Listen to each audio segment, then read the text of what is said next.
Next up is a question on updating posts from Kim. She has a question about how do you show that a post has been updated?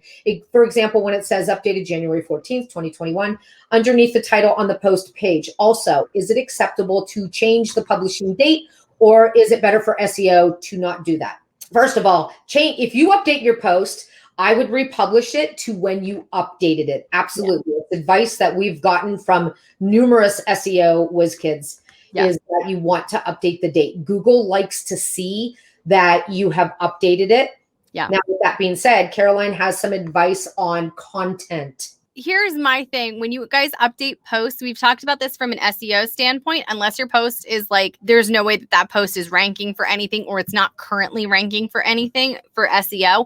And you would know pretty quickly if it was, like, it would show up on your, Google Analytics dashboard as like, this post is getting 5,000 page views a month from Google, then you know you're ranking for something. That's when you don't want to delete anything. But assuming that it's just like a regular post, like a normal post that you wrote with no intention of ranking for keywords, you just wrote it because it was what you wanted to write. When you go in, if you are going to update it, what you can do if you don't want to delete anything is you can do a strike through.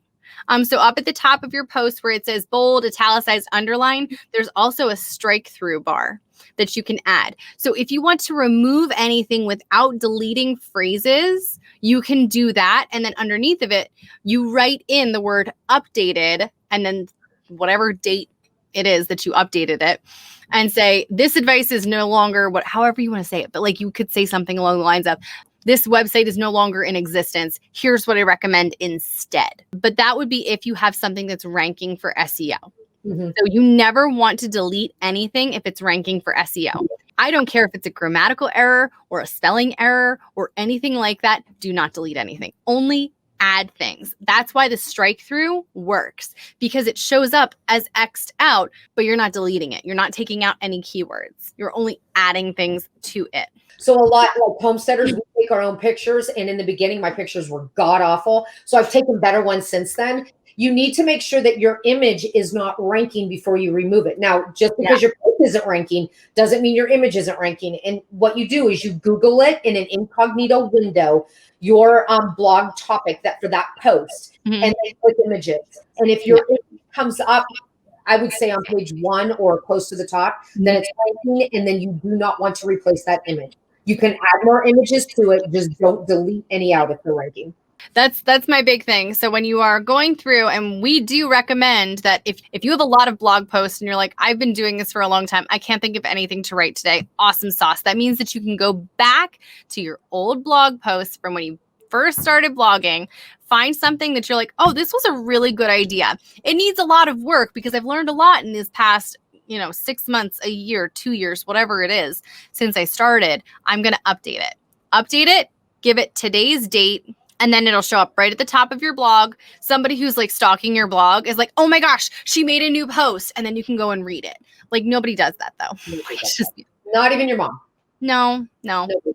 It's true. But you can email your list and say, here is the new post for the week, or whatever you want to do to get more eyes on your content. Samantha, what about changing the opt-in box or pics? Well, we just told you about pictures. Opt-in boxes do not matter. Change them.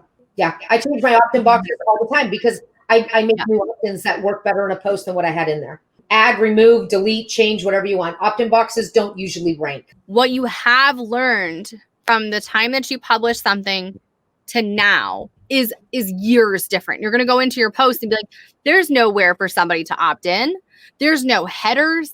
There's one pin and it's bad. Never delete the pins though. That's something I learned. Don't delete the pins because people love ugly pins. I don't know why.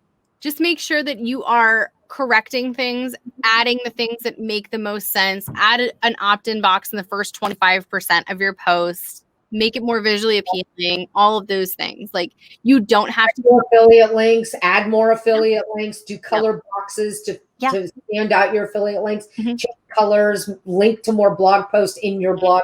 Do whatever you can to update, change that date, and boom.